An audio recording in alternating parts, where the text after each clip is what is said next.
सबसे सरल तरीके से हर एक व्यक्ति अपने जीवन को संतुष्टि के साथ जीना चाहता है। आप काम भी कर रहे हैं, आप कोई कर्म कर रहे हैं, उसके पीछे कहीं ना कहीं अपने मन को संतुष्ट करने का एक भाव छिपा हुआ है। नहीं तो हम कोई कर्म के लिए एफर्ट क्यों करेंगे। लेकिन हम संसार में प्रभावों में बहते बहते ये नहीं जान सकते कि हर एक कर्म की शुरुआत एक भावना के साथ होती है, और जब तक भावनाएं अपने आप में पवित्र नहीं होती या किसी प्रभाव से ग्रसित नहीं होती, तब तक ये जान लेना कि भाई मैं ये कर रहा हूं और ये मुझे मिल जाएगा, इतनी सरलता से जीवन को जीना थोड़ा असंभव सा हो जाता है। आज हम देखते हैं हर एक व्यक्ति कामनाओं से अपने जीवन को जी रहा है, और जितना भी हम संसार में पा ले, हमें लगता है कि हमें संसार में कुछ मिला ही नहीं। आप अपने ही जीवन काल को देखिए कि आपके ही जीवन काल में देखते देखते दुनिया के तौर तरीके कितने बदल गए। एक जमाना था, हम भी छोटे थे, लेकिन जब हम छोटे थे तो टीवी में कोई कार्यक्रम आते ही नहीं थे।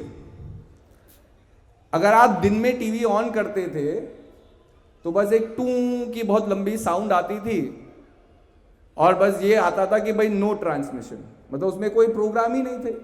सुबेरे न्यूज़ आती थी, शाम को न्यूज़ आती थी, कभी चित्रहार का प्रोग्राम आ जाता था, कभी कोई और कार्यक्रम आ जाते थे, संडे को स्पाइडरमैन की कार्टून आ जाती थी, और बड़ा सरल जीवन था। आज आप देख लीजिए कि छोटे से छोटा बच्चा या फिर मोबाइल फ़ोन के आगे या फिर लैपटॉप के आगे या टीवी के आगे एक स्क्रीन से ही बंधा हुआ है। उसे ये नहीं पता कि भाई इस टीवी के अलावा, इस मोबाइल के अलावा भी एक जीवन हो सकता है। और कितने जो पुराने लोग हैं जो जिन्होंने टीवी नहीं देखा होगा जब वो छोटे थे, मतलब वो उपकरण था ही नहीं, तो वो लोग अपनी बचपन की यादें अगर ताज़ा करेंगे तो वो यही कहेंगे कि भाई हम इस पेड़ के नीचे खेलते थे, हम ये खिलौने ये गेम्स खेला करते थे, लोग बाहर ही अलग अलग प्रकार के गेम खेला करते थे। लेकिन आज उन्हीं खेलों को अगर आप किसी नए जनरेशन के बच्चे को बजाएंगे तो वो खेल तो उस बच्चे को आता ही नहीं, क्योंकि वो कभी खेला ही नहीं। उसका जीवन बचपन से किसी स्क्रीन के आगे वो बड़ा हुआ तो स्क्रीन की आदतों से पड़ी हुई। ऐसे ही हम ही जानते थे कि जब हम स्कूल जाते थे तो सबसे पहले हम बोर्डिंग स्कूल में पढ़ते थे तो हमें ये सिखाया जाता था कि घर चिट्ठी कैसे लिखनी है। तो फॉर्मल लेटर और इनफॉर्मल लेटर पढ़ाया जाता था कि भाई अगर किसी काम से आप चिट्ठी लिख रहे हो तो चिट्ठी को कैसे संबोधित करना है, और किसी प्रियजन या किसी मित्र को चिट्ठी लिख रहे हो तो किस तरह से संबोधित करना है और किस तरह से उसको खत्म करना है।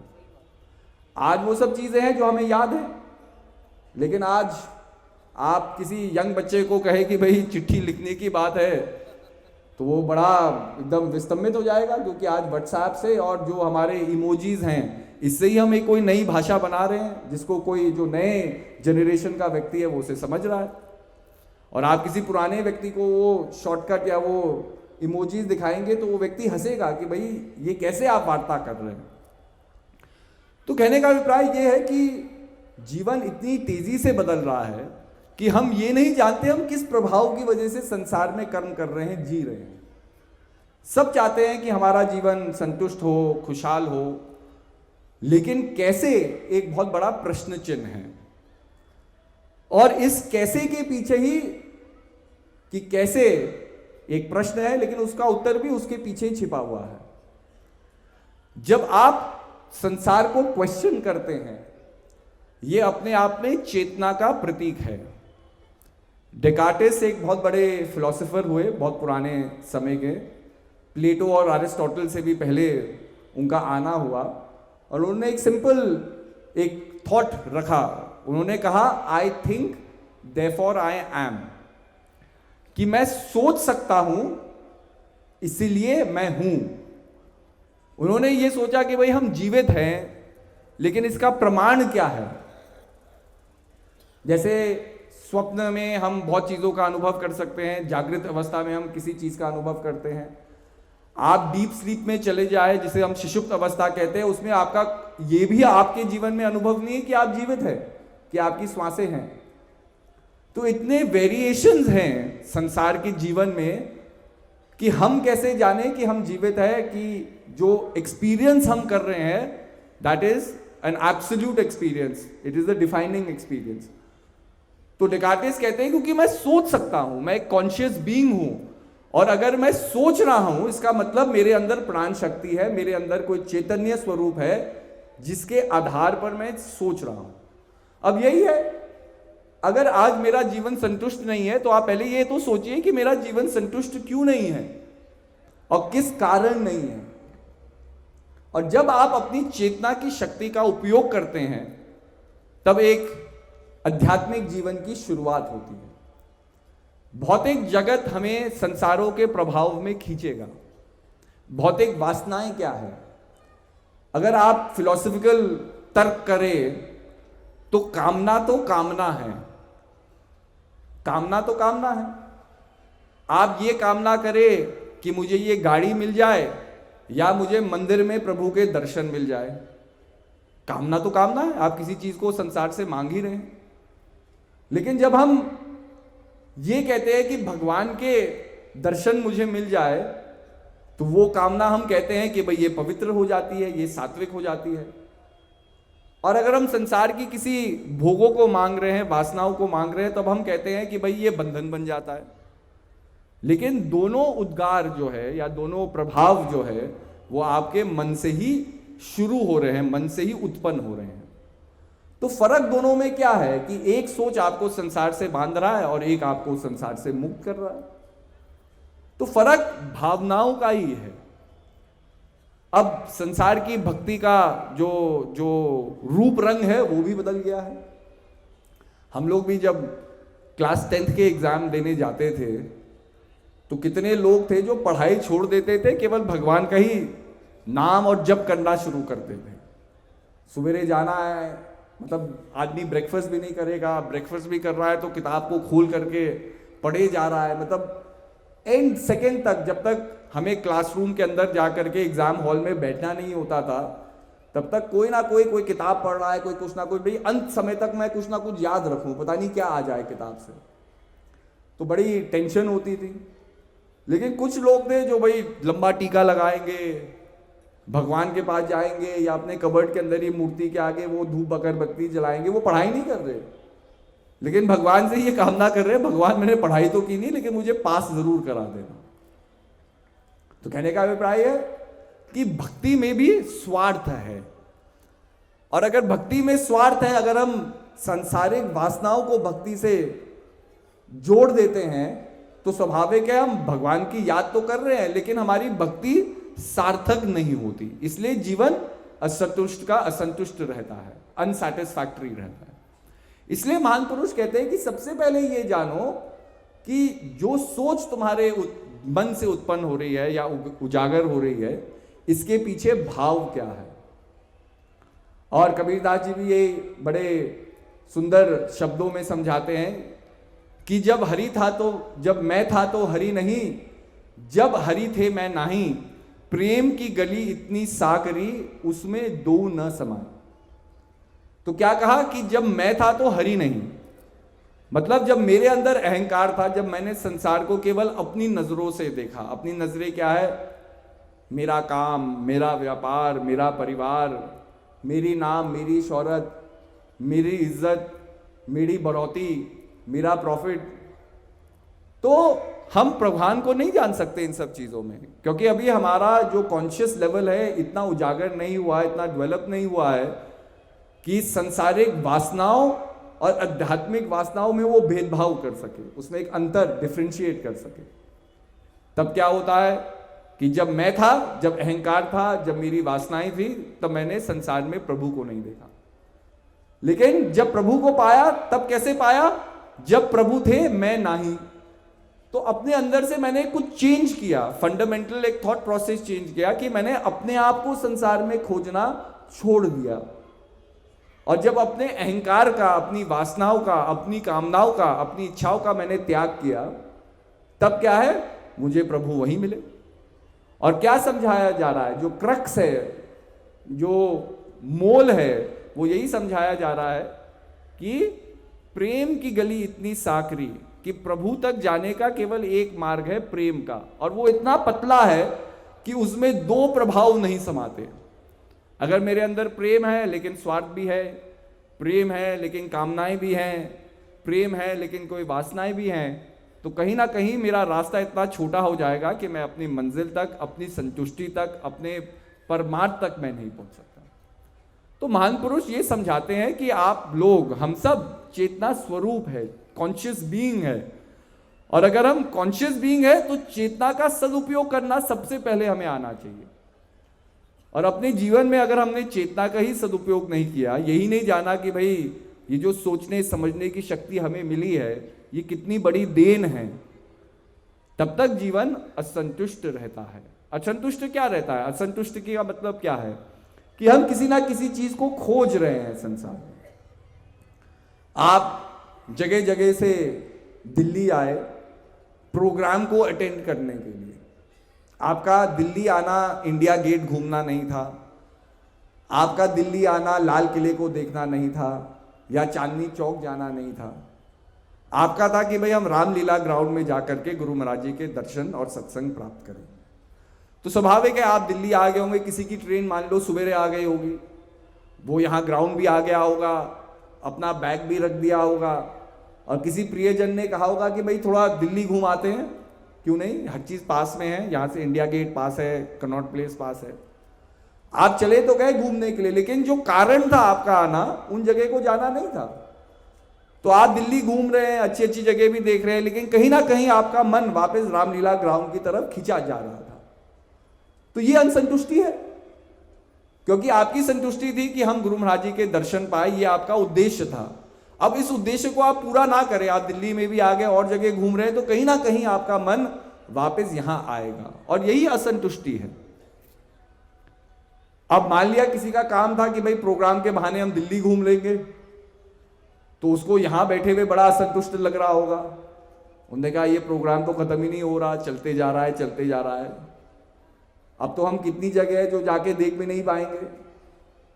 तो जिस तरह से हमारी भावनाएं हैं, जिस तरह से हम संसार को परसीव कर रहे हैं, संसार उसी रंग ढंग में हमें नजर आता है। इसलिए सबसे पहले अपने आप को बदलने के लिए अपनी दृष्टि को, अपने परसेप्शन को बदलना जरूरी है। और ये कैसे होता है? ये जब हम अपने जीवन में एक संयम लाते हैं, और ये संयम जब हम आत्मज्ञान को प्राप्त करते हैं, जब हम ध्यान साधना में विलीन होते हैं, तब ये संयम जीवन में आता है। न तो प्रभावों का कोई अंत थोड़ी है। आप रोज सवेरे उठते हैं, रोज सवेरे एक नया दिन होता है, नई शुरुआत होती है, लेकिन हम हर दिन अपनी बीती हुई गलतियां या अपने बीते हुए रिग्रेट्स या अपने बीते हुए कल को ही याद करते हुए नया दिन शुरू करते हैं। हम रोज सवेरे उठेंगे, पुरानी बातें याद करेंगे, अरे ये प्रॉब्लम है, अरे ये नहीं हो रहा है, वो नहीं हो रहा है, लेकिन दिन तो नया है। हर दिन, हर एक श्वास एक नया मौका है जीवन को फिर से जीने के लिए। लेकिन मन एक ऐसी गांठ पे अटका हुआ है जिसको खोलना बड़ा मुश्किल है, क्योंकि हम ये नहीं जानते कि भाई ये मन बार बार उन चीजों की तरफ क्यों आकर्षित होता है जो जीवन में हमें खुशी नहीं प्रदान कर रही। आप देख लीजिए, अभी हम एक चुटकुला सुनाएंगे आपको को बहुत हंसी आएगी, हम वही चुटकुला दोबारा सुनाएंगे, कुछ लोग हंसेंगे, कुछ लोग नहीं हंसेंगे। हम तीसरी बार वो चुटकुला सुनाएंगे, जो पहले ज्यादा लोग हंस रहे थे वो सोचेंगे कि श्रद्धे जी को कुछ हो तो नहीं गया, वही बात बार बार बोले जा रहे हैं। चौथी, पांचवी बार, 10वीं बार वो चुटकुला सुनाएंगे, कोई व्यक्ति नहीं हंसेगा। लोग यही सोच रहे होंगे मन ही मन कि भाई कुछ हो तो नहीं गया इनको, यही सोच रहे होंगे। तो कुछ ही पलों में जो चीज हमें इतनी मुस्कान देती है, हमें खुशी प्रदान करती है, जब आदमी हंसता है, हंसने के पीछे क्या रहस्य है? हंसने के पीछे क्या रहस्य है? परेशानी तो सबकी है। अक्सर तो लोग जो यहाँ बैठे हुए हैं वो तो शादीशुदा ही होंगे तो जीवन में परेशानी तो बदल रही नहीं है। हम रीवा के प्रोग्राम में थे तो हम बात कर रहे थे, रीवा के बहुत सारे लोग थे रिसेप्शन में, तो एक जगह हम खड़े होकर के बात कर रहे थे, लोग अपनी अपनी बातें बता रहे थे, और बात तर्क किसी में आया, मैंने कहा कि जी बात ऐसी है, कुछ चीज़ें आदमी के हाथ में नहीं होती। आदमी सोचता है शादी के बाद मैं खुश हो जाऊंगा, ये भी चीज़ उसके हाथ में नहीं होती, कुछ चीज़ें हमारे हाथ से परे है। लेकिन कहने का अभिप्राय यही है कि परेशानी हर एक व्यक्ति के जीवन में, अगर देखिए किसी को समय परेशान कर रहा है, किसी को उसकी किस्मत परेशान कर रही है, किसी को उसका भाग्य परेशान कर रहा है, किसी ना किसी रूप में कोई ना कोई टेंशन है। एक छोटा बच्चा है, उसको पढ़ने की टेंशन है या उसकी परेशानी है कि क्लास में मैं कैसे अच्छा पढूं। जो स्कूल से निकल गया उसको नौकरी ढूंढने की परेशानी है। जिसने भाई नौकरी पाली है उसको अपने घर गृहस्थी को बसाने की परेशानी है। जिसने वो बसा लिया है फिर उसको परवरिश करने की परेशानी है कि भाई घर हर चीज़ मैंने बना लिया, अब इसको सस्टेन करना है। और जिस आदमी ने भाई संसार में पूरा जीवन जी लिया, उसको संसार को छोड़ने में परेशानी है कि मोह इतना पैदा हो गया, वो जाना नहीं चाहते, वो तो और जीना चाहते। तो किसी रूप में अगर आप देख लो कि हर एक आदमी परेशान है, लेकिन फिर भी आदमी जीवन जी रहा है। और जब हम हंसते हैं तो पल भर के लिए, चाहे वो 1 सेकंड हो 2 सेकंड हो, हम अपनी जीवन की सारी परेशानियां भुला देते हैं। एक पल के लिए हम अपने ही सोच से आजाद होते हैं और उस फ्रीडम में जो आनंद आदमी को प्राप्त होता है, इसलिए आदमी हंसना चाहता है, हम खुशी की ओर आकर्षित होते हैं। लेकिन अगर मैं वही चुटकुला बार बार आपको सुनाऊं तो आप हंसना छोड़ देते हैं। और अगर एक बार मैं आपको कुछ कह दूं या कुछ कर दूं, वो सालों तक आप उस बात को याद रखेंगे। हम तो कितनी बार यही उदाहरण देते हैं। मैंने कहा आप यहाँ से भंडारे की ओर जाएंगे, सबसे बड़ा संघर्ष दर्शन करना नहीं है, भंडारे की लाइन में सबसे पहले जाकर के खाना खा लेना है। वहाँ सबसे ज़्यादा धक्का मुक्की होती है, हर एक व्यक्ति वीआईपी है, हर एक व्यक्ति अपने आप को प्रथम नागरिक समझता है इस देश का कि सबसे पहला मेरा अधिकार है खाने को प्राप्त करना। तो हम जाएंगे वहाँ धक्का मुक्की मारेंगे। अब किसी ने आपको धक्का दे दिया, आप उस व्यक्ति को जानेंगे नहीं, उसका नाम नहीं जानेंगे, वो कहाँ से प्रेमी भाया ये नहीं जानेंगे। लेकिन अगले साल नवंबर में आएंगे प्रोग्राम में तो जरूर उस व्यक्ति को ढूंढेंगे कि पिछले साल धक्का मुझे किसने दिया था, इस साल मैं उसे धक्का मारूंगा। ये आदमी की एक फितरत है। फितरत क्या है कि एक ह्यूमन साइकोलॉजी हमारी बन गई है। तो यही है कि संतुष्टि को प्राप्त करना है कि एक पॉजिटिव रेल्म में, एक पॉजिटिव फ्रेम ऑफ माइंड में अपने जीवन को जीना। किसी व्यक्ति ने एक बड़ी सुंदर बात कही।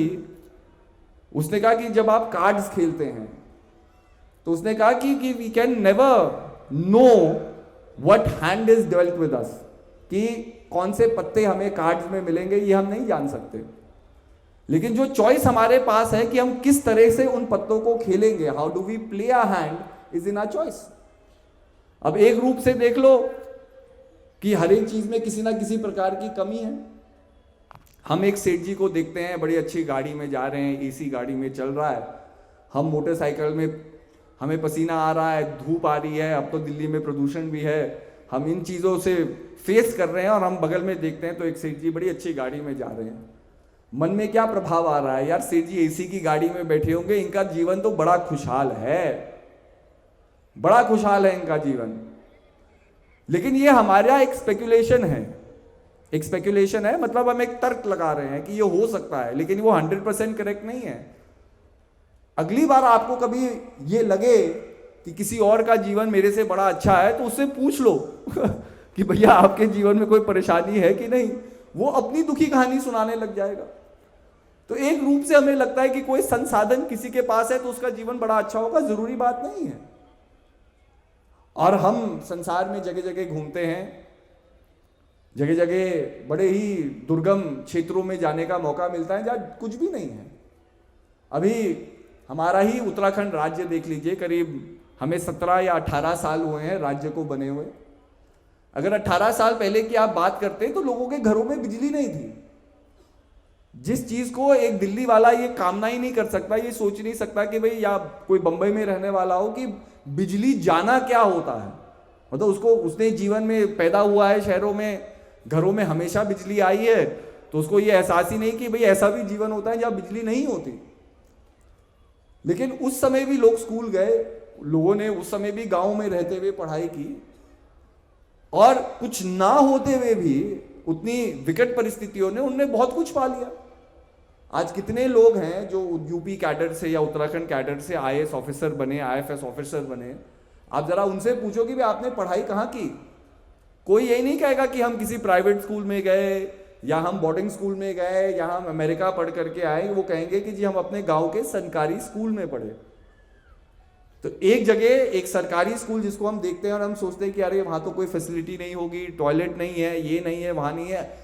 वहां पर एक बच्चा अपनी लगन से, मेहनत से पढ़ करके देश का सबसे उच्च स्तर का नागरिक बन सकता है, एक ऑफिसर बन सकता है, जो अपने जीवन में देश सेवा करेगा, देश के लिए कुछ भलाई करेगा, उस पोजीशन में आ जाता है।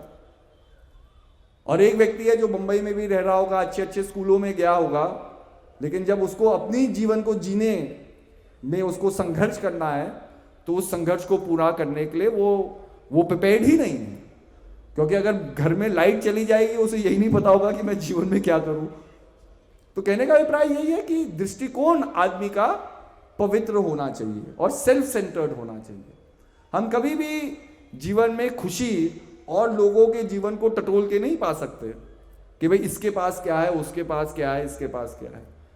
लेकिन अभागा हमारा जीवन है कि आज ट्रेंड ही ऐसा चल पड़ा है कि जब तक फेसबुक में आपके कमेंट को कोई लाइक ना करे, आपको यही नहीं पता कि मैंने कमेंट दिया है कि नहीं। मतलब आदमी का इतना सेल्फ कॉन्फिडेंस है ही नहीं कि जब तक लोग वेरीफाई ना करे कि नहीं जो आपने कहा है बड़ा अच्छा है, तब हमें लगता है कि हाँ हमने कुछ अच्छा कहा। तो यही है कि जीवन एक बहुत बड़ी पहेली है, लेकिन ये पहेली मौका भी देती है उस पहेली को सुलझाने का। तो जीवन में जरूर हर श्वास एक आंसू ला सकती है, दुखों को ला सकती है, लेकिन यही जीवन हमारी जीवन में अगर हम सही तरीके से अपने जीवन को जिए, शिष्टाचार से, संस्कारों से अपने जीवन को जिए, तो यही जीवन हमें मौका देती है एक अद्भुत जीवन को जीने का और अद्भुत चीजें जीवन में अनुभव करने का। हम केवल अपनी लिमिटेशन से, अपनी इमेजिनेशन से ही लिमिटेड हैं।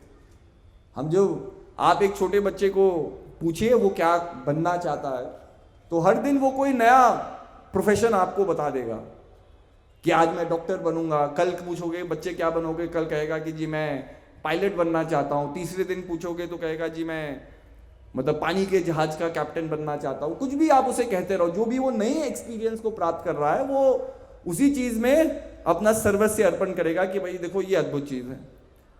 और आप किसी 80 साल के वृद्ध व्यक्ति को पूछे जीवन के बारे में, तो वो कोई नई उम्मीद आपको नहीं बताएगा कि मैं ये करना चाहता हूँ या ये करना चाहता हूँ या यहाँ जाना चाहता हूँ। वो आपके जीवन की रिग्रेट्स आपको बताएगा। अरे बेटा मैं जीवन में ये कर सकता था, मैंने नहीं किया। मैं जीवन में यहाँ जा सकता था, मैंने नहीं किया। अगर मैं भी तुम्हारे दोस्त की तरह या तुम्हारे पिताजी की तरह पढ़ लेता तो मैं भी डॉक्टर बन सकता था। मतलब जो मैं कर सकता था मैंने नहीं किया। तो एक समय क्या होता है कि अगर हम अपने मन को संभाल के नहीं रखेंगे तो ये मन ऐसी आदतों में या ऐसी गांठों में फंस जाता है कि इस मन को फिर मुक्त करना या आजाद करना या संतुष्ट करना बड़ा मुश्किल हो जाता है।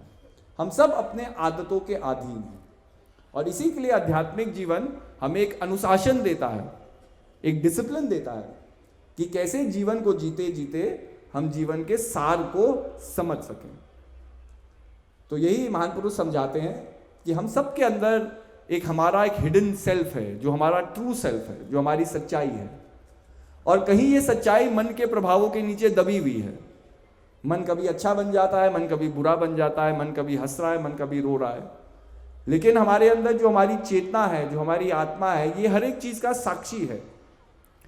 और आत्मा का साक्षी बनने के लिए हमें आत्मा का साक्षी होना है, अपने मन का साक्षी नहीं होना। मन के प्रभावों में तो हम जी रहे हैं, मन के प्रभावों में हम कल भी जिएंगे, परसों भी जिएंगे, उसके तो आदी नहीं। लेकिन जो अनचेंजेबल है, जो अनडिविजिबल है, उसका साक्षी हमें बनना है। और धीरे धीरे जब अपने आप से आदमी संघर्ष करता है तो आदमी अपने आप को ही पाता है, अपने हिडन सेल्फ को पाता है। तो यही है कि जीवन में हम आगे बढ़े और खूब मतलब एक अच्छे सद्विचार से अपने जीवन को जिए। देखिए धर्म की परिभाषा बड़ी अजीब सी है। आप किसी भी धर्म ग्रंथ को पढ़ेंगे तो सारे धर्म किसी ना किसी रूप में बात तो एक ही चीज की कर रहे हैं, लेकिन जो बताने का तरीका है वो अलग अलग व्यंगों से, अलग अलग प्रसंगों से है, अलग अलग रूल्स है, अलग अलग रेगुलेशंस है।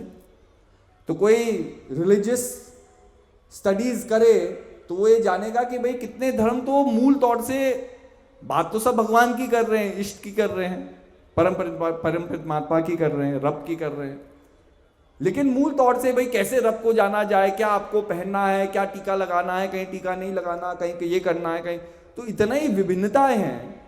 अब आप कैसे जाने कि कौन सा धर्म सत्य की बात कर रहा है? तो सबसे बड़ी बात है कि किसी भी धर्म को समझने के लिए आपके मन का, सोच का और हृदय का एक पवित्रता होना जरूरी है। अगर आप कर्मों में अपने आप को पवित्र कर सके तो आप संसार के सबसे धार्मिक व्यक्ति बन सकते हैं। किस धर्म के वो मायने नहीं रखता, लेकिन एक धार्मिक व्यक्ति बनेंगे।